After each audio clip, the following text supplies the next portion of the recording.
প্রায় প্রত্যেক বাবা মায়ের মনেই একটা চিন্তা ঘুরপাক খায় কিভাবে বাচ্চার রোগ প্রতিরোধ ক্ষমতাকে আরও শক্তিশালী করা যায়। আজ আমরা ঠিক এই বিষয় নিয়েই কথা বলবো। এমন ৮টা সহজ কিন্তু দারুণ কার্যকরী দৈনন্দিন অভ্যাস নিয়ে আলোচনা করা যাক, যা আপনার সন্তানের সুরক্ষায় কাজে দেবে। আচ্ছা, এমনটা কি প্রায়ই হচ্ছে যে বাচ্চার কিছুদিন পরপরই সর্দি কাশি লেগেই আছে? এটা কিন্তু খুব পরিচিত একটা ছবি, তাই না? আর এর সমাধান কিন্তু কোনো ম্যাজিক টনিকে নেই, বরং লুকিয়ে আছে আমাদের প্রতিদিনের কিছু সাধারণ অভ্যাসের মধ্যেই। আসল কথাটা কি জানেন? ইমিউনিটি রাতারাতি তৈরি হয়ে যায় না। এটা আসলে 3টে জিনিসের একটা মেলবন্ধন: অভ্যাস, একটা রোজকার রুটিন আর কিছু সাধারণ সুরক্ষা। এই 3টে জিনিস মিলেই কিন্তু বাচ্চার শরীরকে ভেতর থেকে মজবুত করে তোলে। তাহলে চলুন আমাদের প্রথম পর্ব দিয়ে শুরু করা যাক। এখানে আমরা বুঝব কেন ইমিউনিটিকে একটা রুটিন হিসেবে ভাবা উচিত, কোনো চটজলদির সমাধান হিসেবে নয়। আমাদের শরীরের ইমিউন সিস্টেমকে বলতে পারেন একটা ডিফেন্স টিমের মতো। একে কিন্তু একদিনে বুস্ট করা যায় না, কিন্তু হ্যাঁ, প্রতিদিনের ভালো অভ্যাস দিয়ে এই টিমকে নিয়মিত সাপোর্ট দিয়ে শক্তিশালী করে তোলা যায়।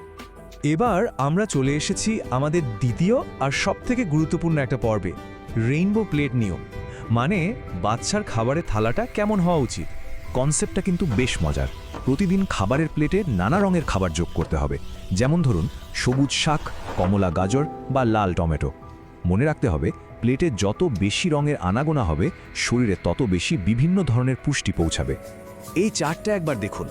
একটা স্বাস্থ্যকর প্লেটের অর্ধেক মানে 50%ই থাকা উচিত ফল আর সবজি। বাকি 25% প্রোটিন, যেমন ডাল, ডিম বা মাছ, আর শেষ 25% শস্যজাতীয় খাবার। আর এই প্রোটিনই কিন্তু শরীরের ওই ডিফেন্স টিমের সেলগুলো তৈরির জন্য বিল্ডিং ব্লক হিসেবে কাজ করে। পুষ্টিকর খাবার আর জাঙ্ক ফুডের মধ্যে তফাৎটা কিন্তু বিরাট। ভালো খাবার শরীরকে ভেতর থেকে গড়ে তোলে, আর জাঙ্ক ফুড কী করে?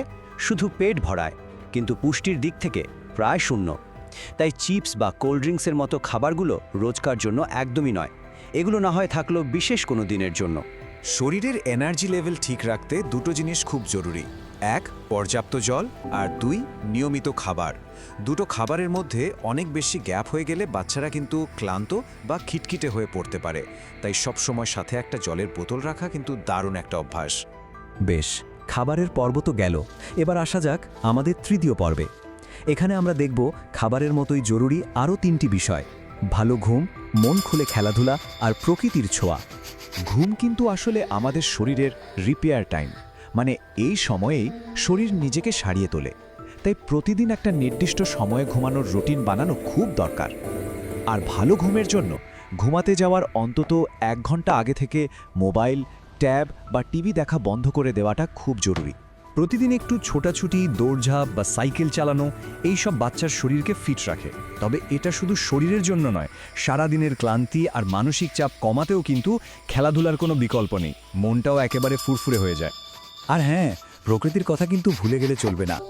সকালের হালকা রোদ ভিটামিন ডি এর দারুণ একটা উৎস, যা আমাদের ইমিউনিটির জন্য খুব দরকারি। তবে অবশ্যই খেয়াল রাখতে হবে যেন বাচ্চা বেশিক্ষণ কড়া রোদে না থাকে। এরপর আমরা এমন কিছু সহজ কিন্তু খুব দরকারি সুরক্ষা অভ্যাস নিয়ে কথা বলবো, যা বিভিন্ন ইনফেকশনকে দূরে রাখতে একটা ঢালের মতো কাজ করে। চলুন শুরু করি আমাদের চতুর্থ পর্ব। জীবাণুর সংক্রমণ আটকানোর সবচেয়ে সহজ উপায় হলো ঠিকঠাকভাবে হাত ধোয়া, বিশেষ করে খাওয়ার আগে আর বাইরে থেকে ঘরে ফেরার পর। সাবান আর জল দিয়ে আঙ্গুলের ফাঁকে আর নখের নিচে ভালো করে ঘষে পরিষ্কার করতে হবে। আর পুরো ব্যাপারটা করতে হবে কতক্ষণ ধরে জানেন? অন্তত 20 সেকেন্ড। হ্যাঁ, ঠিক শুনেছেন। এই ছোট্ট 20 সেকেন্ডের অভ্যাসটাই কিন্তু অনেক বড় বড় অসুস্থতা থেকে সুরক্ষা দিতে পারে। ভ্যাকসিনেশন বা টিকাকরণ হলো বিজ্ঞানের সাহায্যে বাচ্চার ইমিউন সিস্টেমকে বিভিন্ন বড় বড় রোগের বিরুদ্ধে লড়াই করার জন্য তৈরি করে দেওয়া। তাই টিকার কার্ড দেখে সময়মতো সবগুলো ডোজ দেওয়াটা বাচ্চার সুরক্ষার জন্য অত্যন্ত জরুরি একটা পদক্ষেপ। দুটো খুব সাধারণ ভুল আছে যা আমাদের এড়িয়ে চলতেই হবে। 1, সাধারণ সর্দি কাশিতে ডাক্তারের পরামর্শ ছাড়া ভুলেও অ্যান্টিবায়োটিক দেওয়া যাবে না, কারণ এটা ভাইরাসের বিরুদ্ধে কোনো কাজই করে না। আর 2, বাড়িকে পুরোপুরি ধূমপান মুক্ত রাখতে হবে, কারণ সিগারেটের ধোঁয়া বাচ্চার শ্বাসতন্ত্রের জন্য মারাত্মক ক্ষতিকর। আমাদের পঞ্চম এবং শেষ পর্বটা খুব গুরুত্বপূর্ণ, কারণ অনেক সময় শুধু ভালো অভ্যাসই যথেষ্ট হয় না।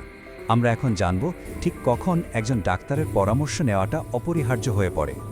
এই লক্ষণগুলো খুব ভালোভাবে খেয়াল করুন।